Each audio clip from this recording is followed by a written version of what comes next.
යටහත් පහත් වීමෙහි මහඟු භාවය.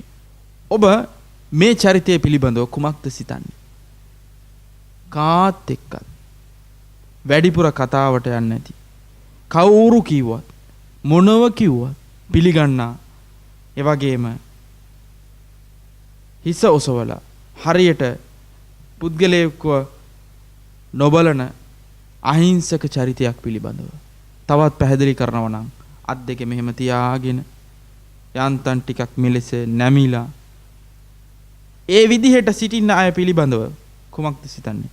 ඊ타ත්ම කීකරු යහපත් යටහත් පහත් පුද්ගලයෙක් ඒ විදිහටද? එය නොව යටහත් පහත් භාවය. එලෙස සිට ලබා ගන්නට පුළුවන් වෙන්නේ අපිට අවමානය පමණයි. සියලු දෙනා ඉදිරියේ ඒ විදිහට සිටින්නට එපා. නමුත් යටහත් පහත් වෙන්න සත්‍යයේ ධර්මයේ ඉදිරියේ ඉරහි වෙන්න අසත්‍ය ඉදිරියේ අසාධාරණයට විරුද්ධව හඬ නගන්න. එය තමයි යටහත් පහත් භාවය. ඒ නිසා අපි මේ පිළිබඳව සැලකිලිමත් විය යුතු නොවේද? නබි නායක මුහම්මද් සල්ලල්ලාහු අලයිහි වසල්ලම් තුමා පැවසූ පුවතක් පිළිබඳව අබූ හුරෛරා රදියල්ලාහු අන්හු තුමා වාර්තා කරනවා.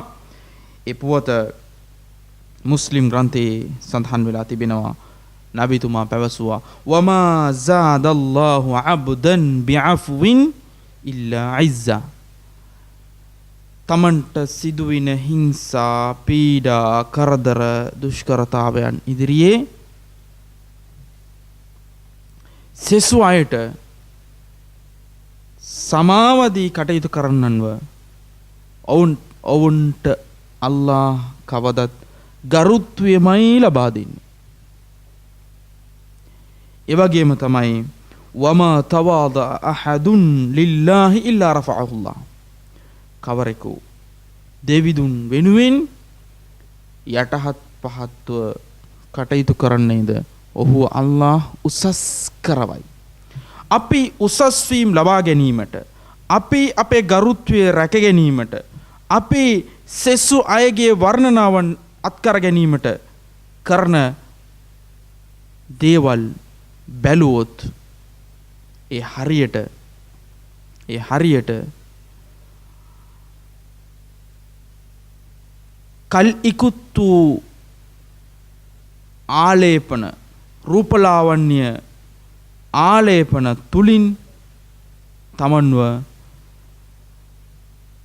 සකසා ගන්නා පුද්ගලයා මෙන්, තමන්ව ලකලැස්ති කර ගන්නා පුද්ගලයා මෙන්, අලංකාර කර ගන්නා පුද්ගලයා මෙන්. ඒ නිසා එවැනි දේවල් වලට පෙළඹෙන්න එපා. ඔබට ඔබගේ අලංකාරය, ඔබගේ අභ්‍යන්තර අලංකාරය රැකගෙන බාහිර අලංකාරය එලි දැක්වීමට මෙවැනි ආලේපන අවශ්‍ය වෙන්නේ නැහැ. ඒ වගේම බොරු, අවලාද, කේලම්, ඒ වගේම පාවලදී මෙවැනි දේවල් තුලින් තමන්ව උසස් කර ගැනීමට උත්සාහ කරන්න එපා. එවිට ඔබ ඉදිරියේ තිබෙන්නේ පරාජය. ජයග්‍රහණය එය ස්ථීර වීමට නම්, එය සදාකල් අපිත් එක්ක රැඳීමට නම් ඔබ වැරදි මාර්ගයෙන් උසස් වීම හොයන්න එපා. එය ඔබේ ආයතනය වෙන්න පුළුවන්, ඔබ සේවා කරන ස්ථානය වෙන්න පුළුවන්, ඔබගේ ගෙදර වෙන්න පුළුවන්, ඔබගේ භාර්යාව ඉදිරියේදී වෙන්න පුළුවන්, ඔබගේ දුවා දරුවන් ඉදිරියේ වෙන්න පුළුවන්, දෙමව්පියන් ඉදිරියේ වෙන්න පුළුවන්. කවුරුන් වුණත් ඔවුන් ඉදිරියේ යටහත් පහත් වෙන්න ඔවුන් වෙත සත්‍ය තිබුණොත්